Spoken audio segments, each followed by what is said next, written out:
ஈரானிலிருந்து ஏவப்பட்ட 80 பால்டிக் ஏவுகணைகளை அமெரிக்கா தாக்கி அழித்ததாக தகவல்கள் வெளியாகியுள்ளது.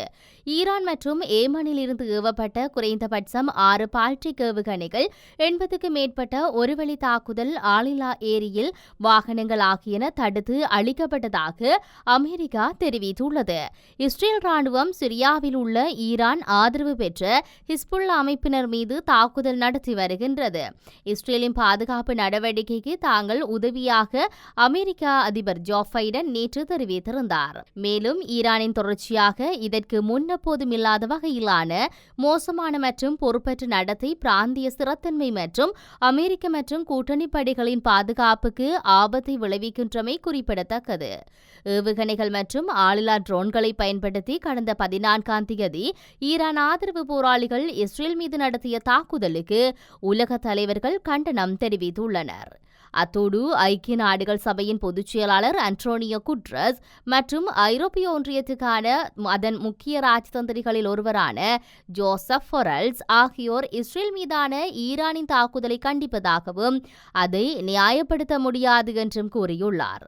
மேலும் இந்த தாக்குதலுக்கு ரஷ்யாவும் சீனாவும் வருத்தம் தெரிவித்துள்ளதோடு இந்த நெருக்கடி மேலும் அதிகரிக்காமல் இருக்க அனைத்து தரப்பினரும் கவனமாக இருக்க வேண்டும் என்றும் கூறியுள்ளனர்.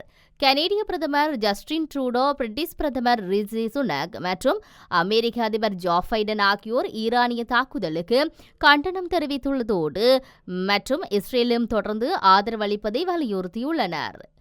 இஸ்ரேல் மீது ஈரான் நடத்திய தாக்குதல் குறித்து புனித பாப்பரசர் தனது கவலையை வெளியிட்டுள்ளதோடு மத்திய கிழக்கில் நிலவும் மோதல் சூழ்நிலை விரைவில் முடிவுக்கு வர வேண்டும் என புனித திருத்தந்தை பிரான்சிஸ் வலியுறுத்தியுள்ளார்.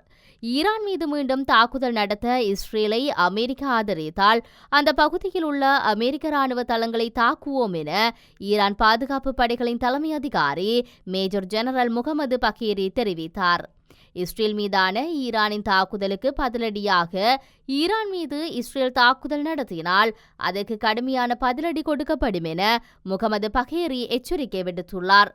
200க்கும் மேற்பட்ட ட்ரோன்கள் மற்றும் ஏவுகணைகளை பயன்படுத்தி கடந்த சனிக்கிழமை நடத்தப்பட்ட தாக்குதலை விட பெரிய அளவில் பதில் இருக்கும் என்று மேஜர் ஜெனரல் கூறினார். ஈரான் வெளியுறவு அமைச்சர் நாட்டில் உள்ள தூதுவர்களிடம் கூறுகையில், இஸ்ரேல் மீதான வான்வழி தாக்குதலுக்கு சில நாட்களுக்கு முன்பாகவே பிராந்திய அண்டை நாடுகளுக்கு தெரிவிக்கப்பட்டதாகவும் இஸ்ரேல் மீது மட்டுப்படுத்தப்பட்ட தாக்குதலை நடத்தப்போவதாக அமெரிக்காவிற்கும் சில நாட்களுக்கு முன்பே தெரிவிக்கப்பட்டது. இஸ்ரேலின் தாக்குதலுக்கு பதிலடியாக இருந்த தாக்குதல் நடத்தப்பட்டதாகவும் மீண்டும் ஈரான் மீது இஸ்ரேல் தாக்குதல் நடத்தாவிட்டால் இந்த நெருக்கடி இத்துடன் முடிவுக்கு வரும் என்றும் ஈரான் வெளியுறவு அமைச்சர் தெரிவித்துள்ளார்.